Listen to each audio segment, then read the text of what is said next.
And welcome back to part 3 of our second box. We still have the last section to do. And let's just get underway.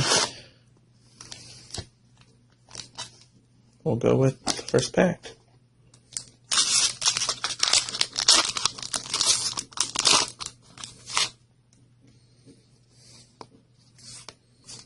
Hopefully this part will be better than our second part.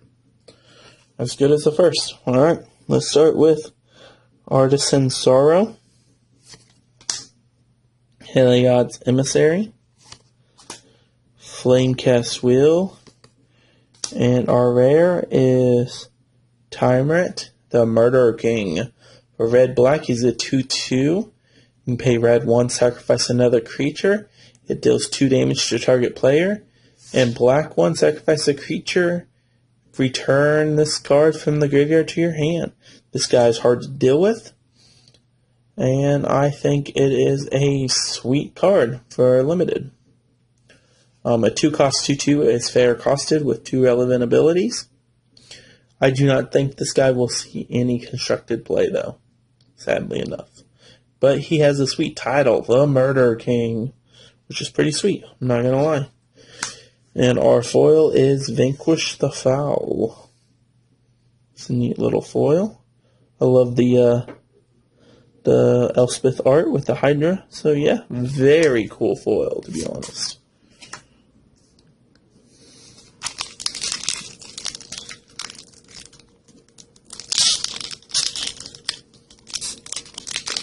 Ooh, having a little trouble with this pack though. Maybe that means something good is inside.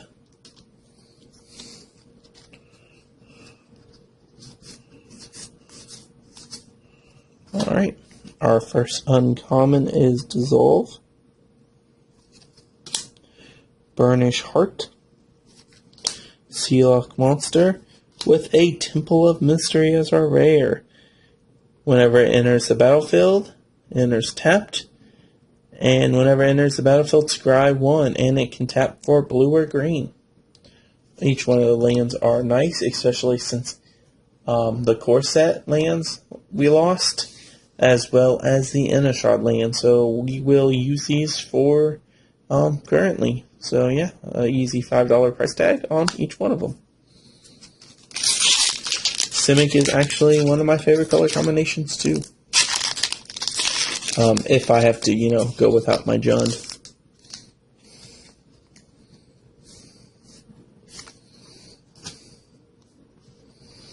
Our first uncommon is Malgras's Malrander,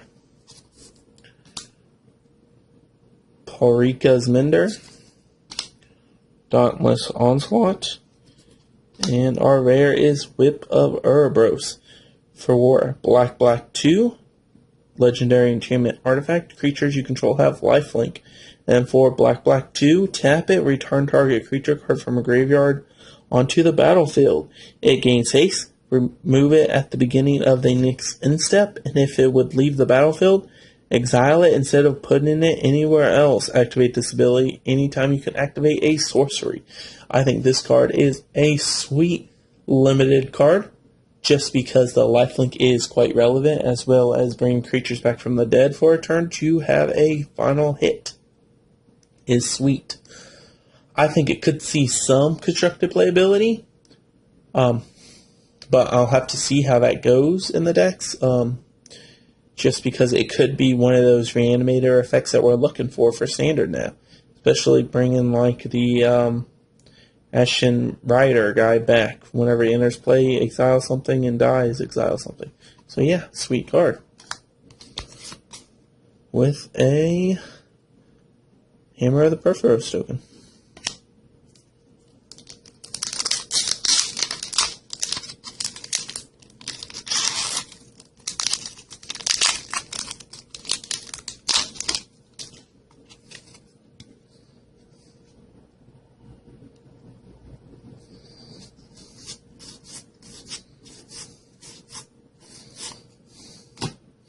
Our first uncommon is Destructive Revelry,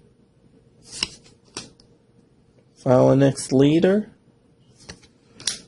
Fanatic of Mogus, And our rare is Burnish Wallower.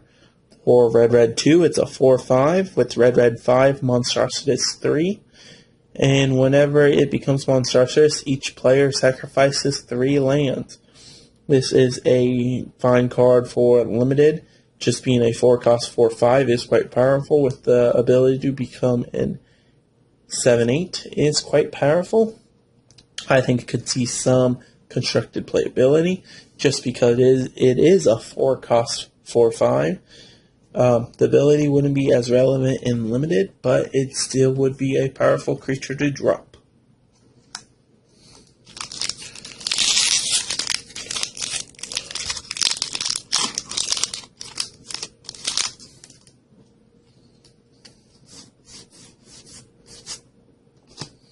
Our first uncommon is Gainsay, followed by Stone Shock Giant, Prowler's Helm, and our rare is Mellington. It's a blue 2 for a 2/3 human wizard. Pay blue 2, tap him. The controller of target instant or sorcery spell copies it. That player may choose new targets for the copy. This guy is a worse twin cast in my opinion, just because it only works for your spells if you want it to work for you and not your opponent's spells. It is a okay card to play in limited. I see it more like an Elite Arcanist, which is one card I really don't play with at all in limited. But yeah, tell me what you guys think if I'm wrong on this card. I see no constructed playability with it at all.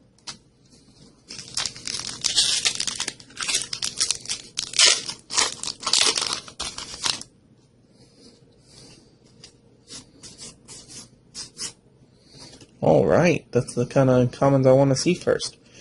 Magma Jet. Rescue from the Underworld. Erebos Emissary with a 100-handed 1. It is a white 2 for a 3/5 with Vigilance. White 3, Monstrosities 3.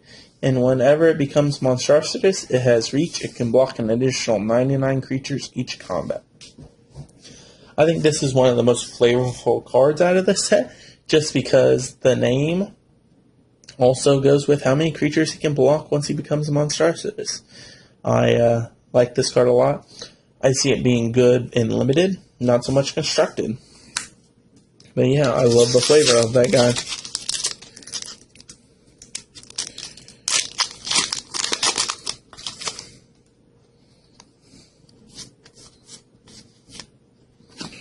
Alright, first uncommon is Ordeal of Helion, Centaur Battlemaster, Ordeal of Nalia, and Labyrinth Champion. It is red 3 for a 2/2. Heroic, whenever you cast a spell that targets Labyrinth Champion, it deals 2 damage to target creature or player. I think this is a sweet card for the limited. Just being able to shock creatures is fantastic, or players. And yeah, I don't see any constructed playability though with it.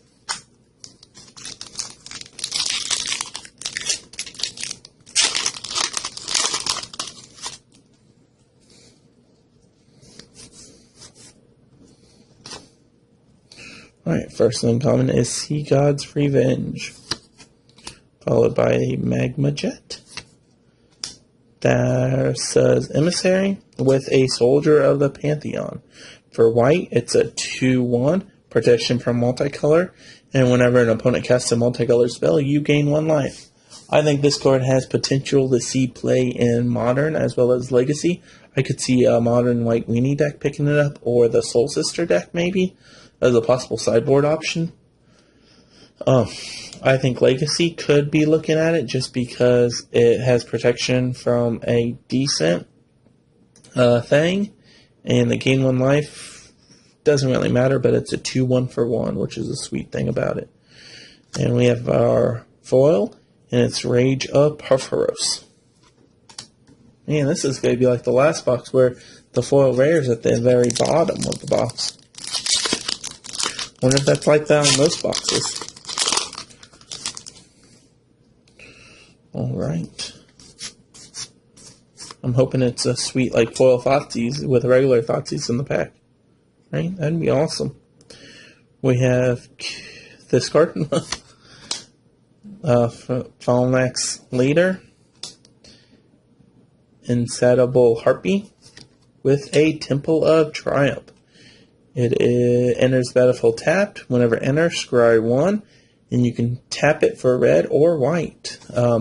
Just like the other dual cycle, these cards will need for standard. I don't see it getting played in any other format, but it's a sweet pull nonetheless. And down to the final 3 packs of this box. Hope you guys like the box opening so far. Please remember to crush the like, comment, and subscribe to me. Everything helps with that. Especially also view my eBay store or anything else to help support so I can continue buying cool things like this.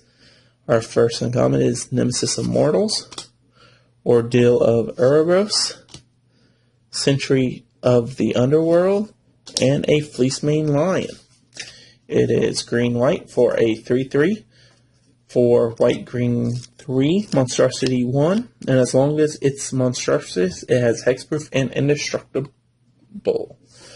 I think this is a sweet card, being a Watchwolf. A 2-cost 3/3 is very nice, and more than likely, a lot of people will have to try to kill this creature or waste a removal spell before you hit your turn 5, especially like a control player needing to Supreme Verdict just for this card almost. If it's like going into your turn 5 next turn, is definitely a threat to deal with, and it can be quite powerful once you monstrosize it. So yeah, sweet rare. So like I said on the last box, I'm doing a thing where I'm trying to decide right now, and you guys can help me, if I should sell these cards on eBay right away, or if I should make a trade binder for the channel.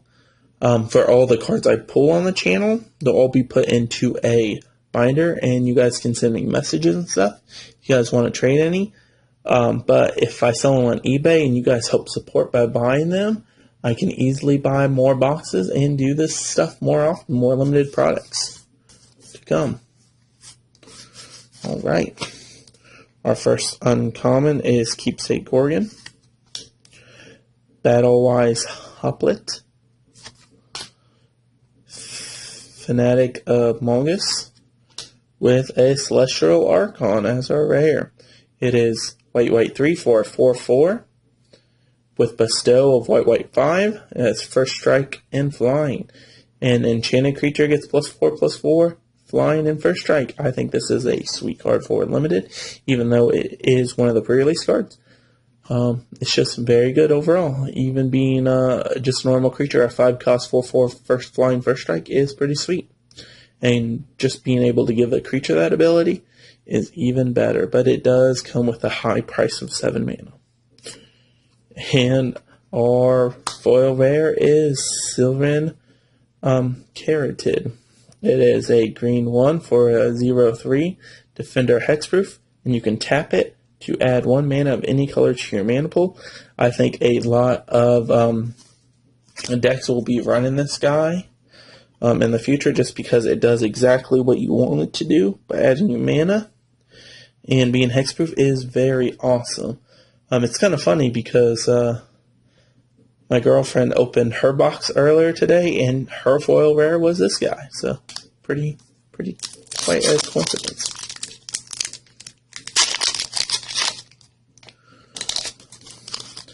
And our last pack. Oh, I haven't seen a Thoughtseize yet this box. Come on, Thoughtseize. Ordeal of Erebos, Chimera War Call, Dark Betrayal, and it is not black. Oh man. It is a Chain to the Rocks, a white cost enchantment. Enchant mountain you control, and whenever it enters the battlefield, exile target creature an opponent controls until Chain of the Rock leaves the battlefield. I think this card could see play in Modern as well as Legacy, but with Legacy, it can easily go on the easiest with the Plateau, but it is easily removed because of Wasteland in the format. I think this card does see potential to be played, and I think it's a sweet rare. And we have a board token. I hope you guys like this box. We'll do a quick recap of all the rares we opened that are good, and all the mythics. We'll take out the other foils that I set aside.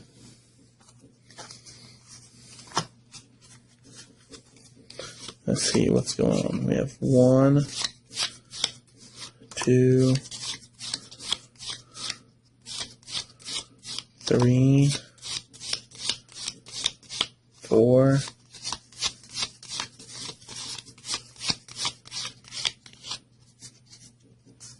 ended up with 4 mythics in this box. 2 of the gods. We got really lucky with the red one, just for a lot of value. So that's pretty cool.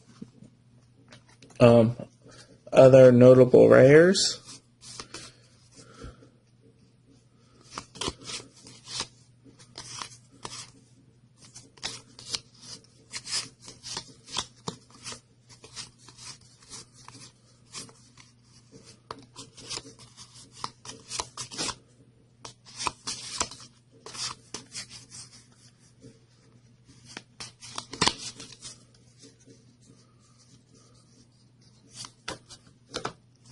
Be these. We end up with 1, 3 of the land cycle lands in this box.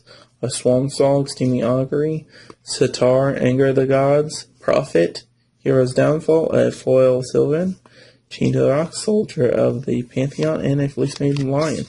I hope you guys really enjoyed this box opening, and have a good day. Tell me all your cool opening stories too. Thanks.